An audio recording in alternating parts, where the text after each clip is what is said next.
So today we are working on the S2000, and this is the video or the install that I've been wanting to do for a while, and it is the coilovers.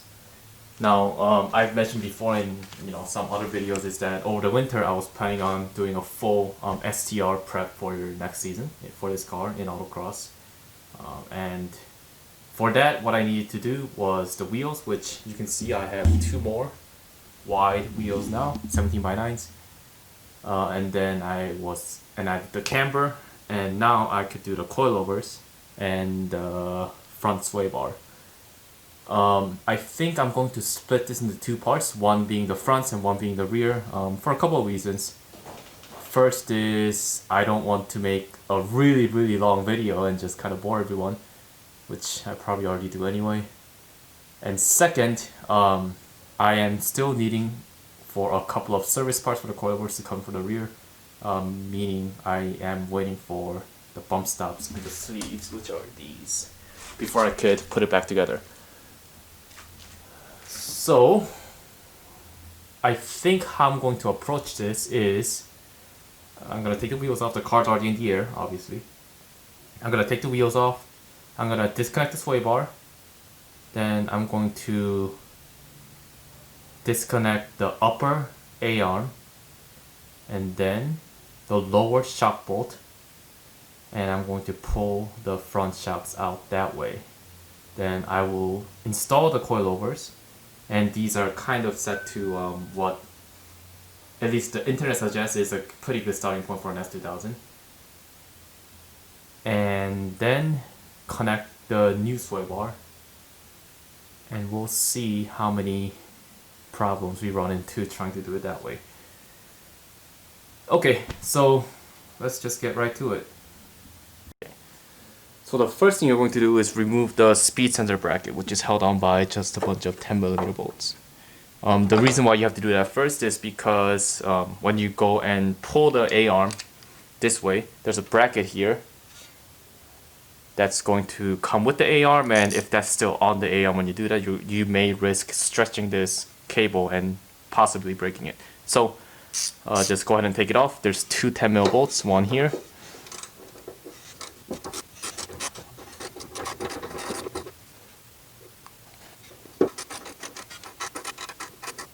Okay, and one here.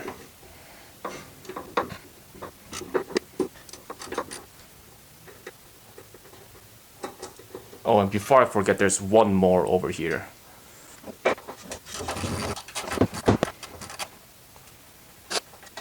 Now, just something that I like to do anyway is as you remove these are pretty small bolts, you don't want to lose them. It's just after you remove a bracket like that, just thread it back on wherever they used to be.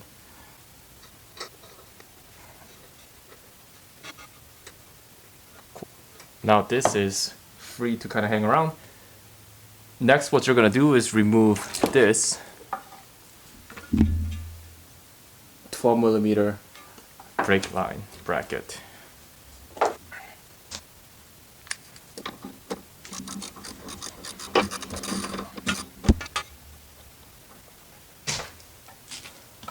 Now what you're going to do is break loose these A-arm bolts. There's one here and there's one on the opposite side here. Those are going to be 17s.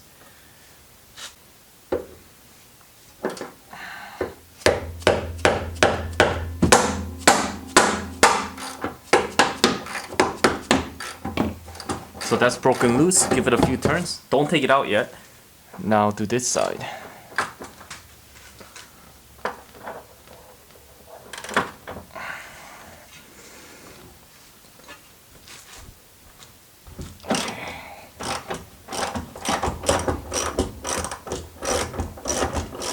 Alright, again, give it a few turns. Don't take it out yet.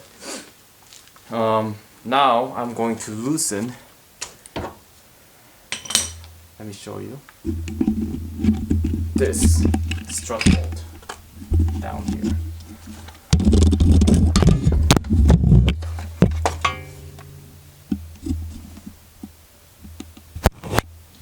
This one.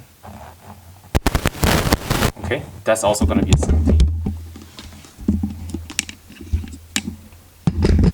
Now with all the bolts loosened up, what we're gonna do first is go ahead and completely remove these two bolts, and I'm gonna show you how to move the A-arm out of the way.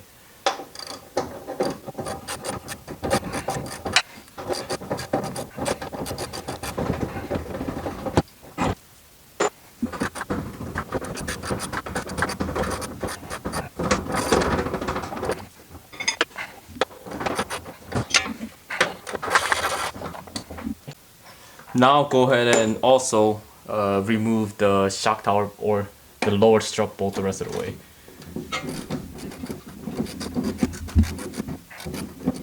Okay, so now you want to swing the A-arm out of the way. Now how you do that is basically you have to remove this because otherwise there's no room for this strut to come out. So you just pull back like this, okay, and then fold this over and swing this out of the way and just leave it like that, and that'll give you plenty of room to take everything off. So now I'm going to also remove the lower shock bolt the rest of the way.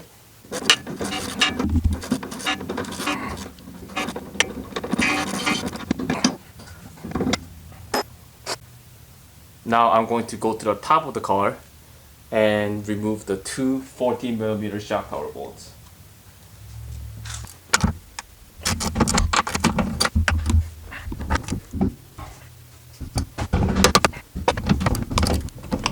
Alright, so keep in mind that these two things are the only ones that are supporting the shock right now, so what I would do is right now,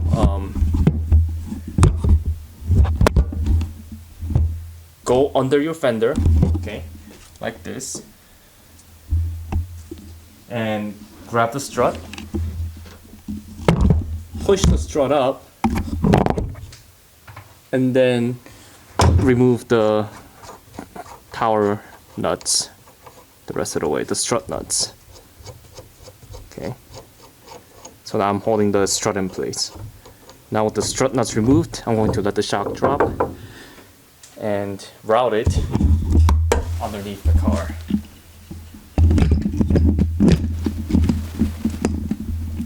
Okay.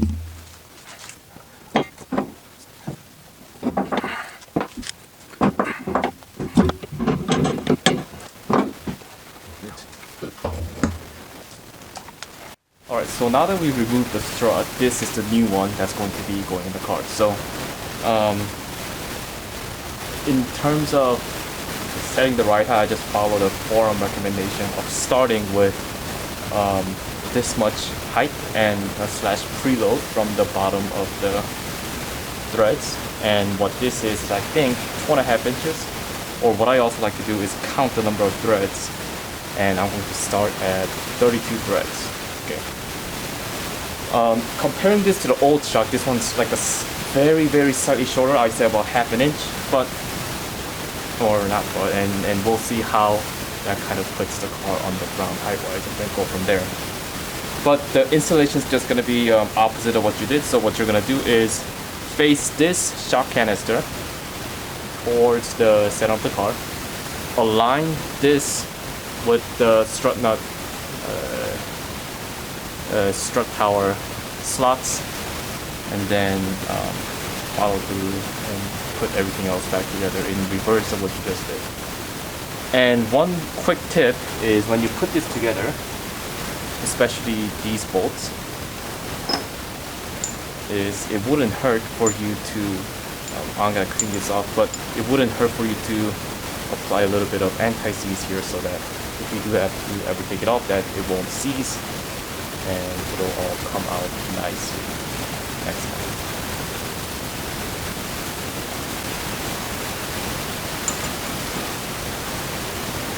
So yeah, let's do that.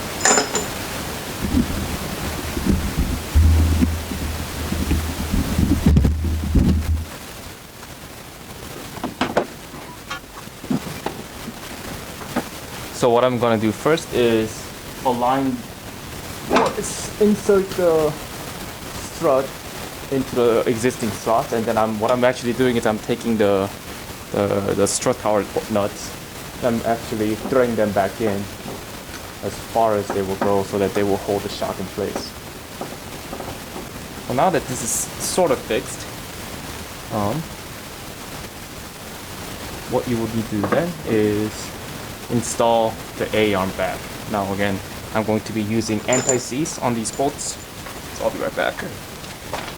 You don't want to put the anti-seize on the threads, you just want to lube up the areas where the bolt is going to come in contact with the sleeve when you're operating on. So it'll look something like this.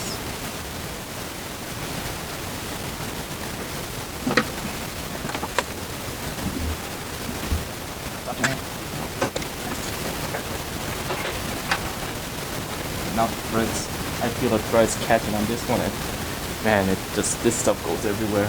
The other one I'm going to now install.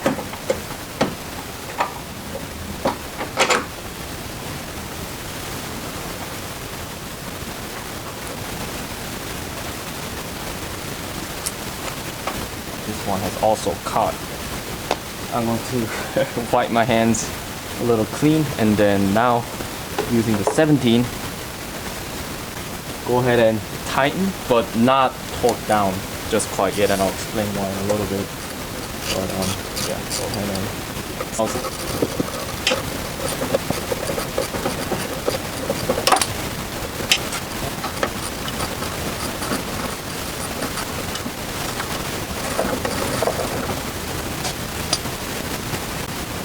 Now you could reinstall this bracket.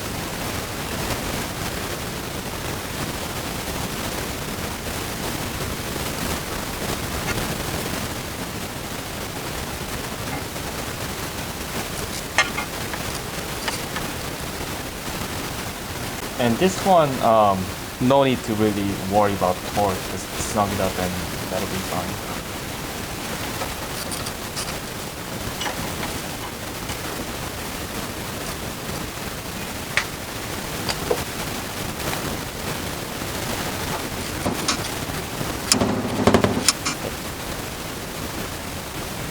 Now what you're going to do is install the lower shock bolt back into the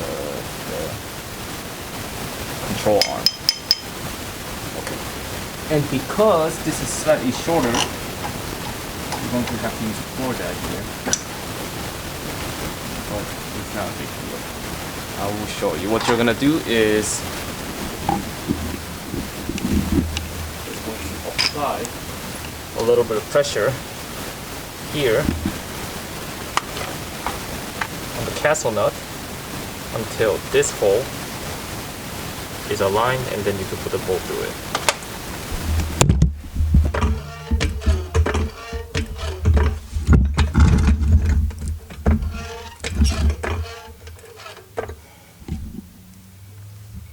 Alright. Just needs to go a little more. Okay. And this one, it's also probably a good idea to apply anti-seize here as well. Okay. Alright. And now you can lower this the rest of the way.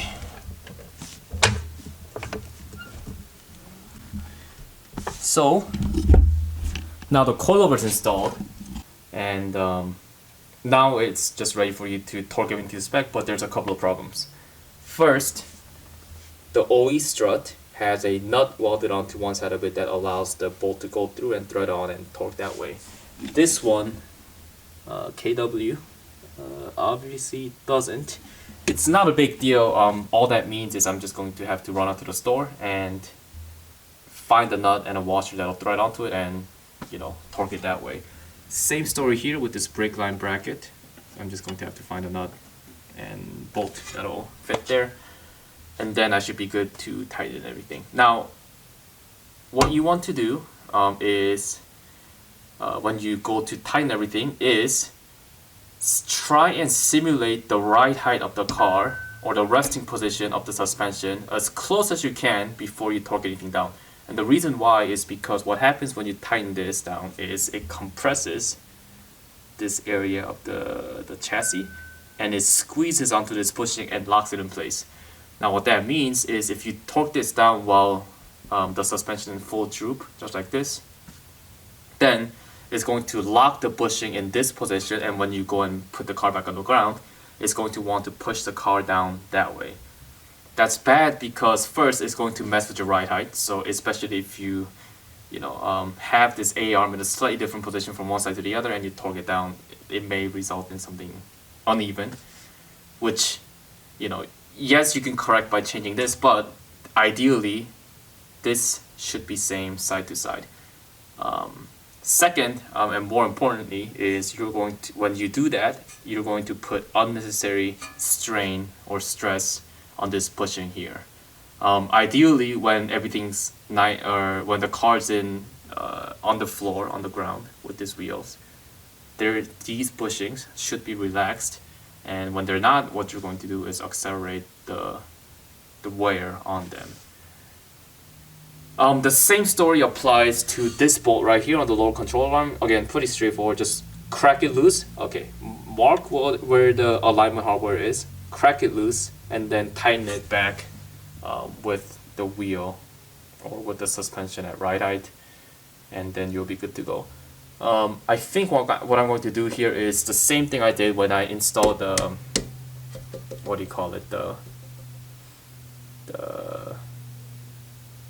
strut? The lower strut nut bolt, what am I saying?